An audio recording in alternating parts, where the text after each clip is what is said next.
I was pleased with the way we practiced last week. So, just earning the right to win. I think that they approached it the right way. They were just practicing detailed and with intent. And then into the game, we really didn't finish the way that I wanted us to. We were able to put some points up and score, but we didn't exactly finish with the discipline and respect and enthusiasm that I wanted us to finish with. But other than that, I was pretty pleased with the victory. When you went back and looked at those 3 consecutive DB penalties, what did you see there? Just one was discipline because he ran into him and attacking him out of bounds. One might have been a little too handsy, but that's up to the referee to call that. And then the same one in the same situation, so right after it. But just like I said, if they're more disciplined in their technique and just knowing that they're probably going to call plays like that in the red zone, so probably try to keep your hands off them. But other than that, I think the DBs did a good job. Are there guys who've been out, you might get a chance to get back, given that now you've got a bye week to get a little bit healthier, more time? Any guys like Rico that we might see back against Nebraska? Yeah, most definitely. This is a big week for some of those guys that have been missing these last couple of games. So we're just excited that we got a bye week. We got it, and hopefully we can get some guys back and get, especially at certain positions. So we want to get back healthy. As you just mentioned, it's good to have the bye week to get people healthy. I know coaches and players enjoy that, but there's also a little part of you that said, coming off this win, we would love to get back out there again this weekend, and the bye week maybe came at an inopportune time. I don't want to look at it like that because we can get better, but I think that this can help us with, going into half with momentum and then not coming out of half with it. So I feel like this could help us with that.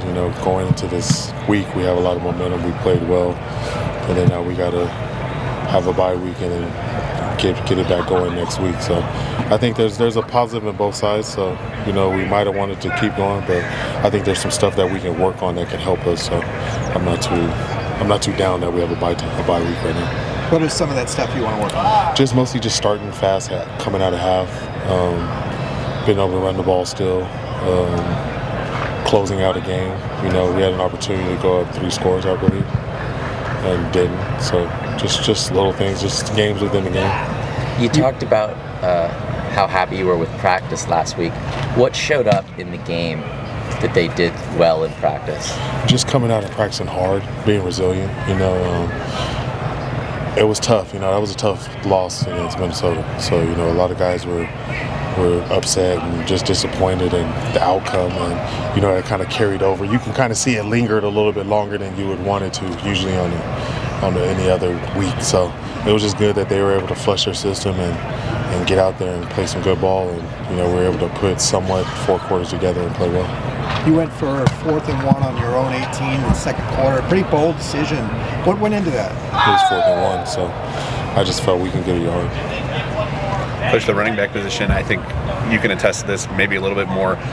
It's different than when you were playing the position. They're expected to catch the ball a lot more these days. Can you talk about a little bit about Keegan and TJ and Jalen and just how good their hands are? They kind of look like receivers out there. I had hands too. No, yeah. No, but they're just finding ways to contribute to the team. They're not exactly getting the yardage that they would like running the ball, but they're still being able to affect the game. TJ got a huge block that kind of sprung Garbers before he even got to the sideline. Like you said, he caught that seam for a touchdown. Keegan had a couple receptions that were pretty key, a couple on 2 minute. He had one across the middle where he almost got away from the guy, got tripped up, and then his wheel route on the sideline. And then Berger coming in, scoring on the screen.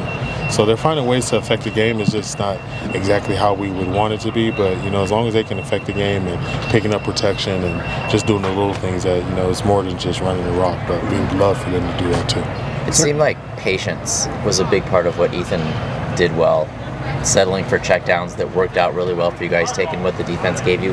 What stood out to you about his performance? I think starting with the O-line, really. I think they did a pretty good job of keeping the pocket clean, and he's able to get through his reads to get to the running back. So I think that was good. But, just like you said, he had patience, and I think you finally saw where Ethan wasn't pressing. He was kind of letting the game come to him. You know, I felt like the few games he wanted to just get out there and make plays. Just being the captain that he is and being a senior, you want to come out there and play hard and make plays. So I think he finally let the game come to him, and you see what he did.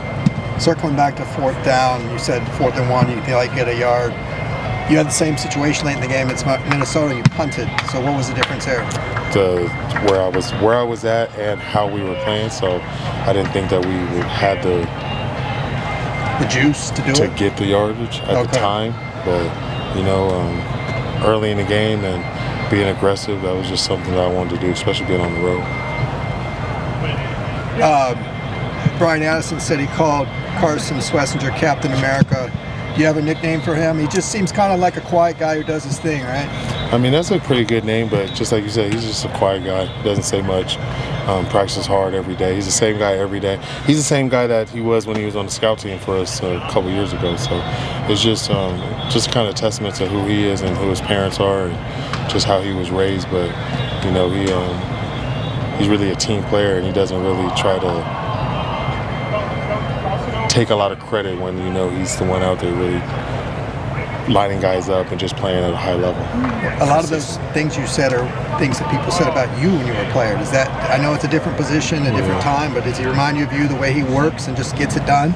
I guess I would say that, you know, just that man of few words, you know, so similar to Zach Charbonnet also.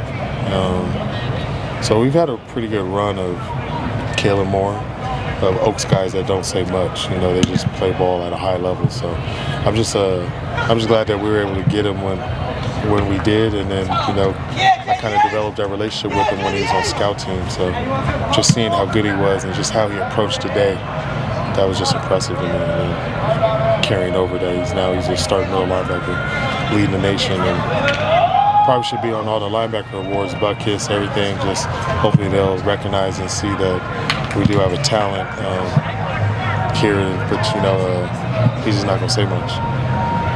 Awesome. Thank you. Thank you guys. Appreciate it. Appreciate it.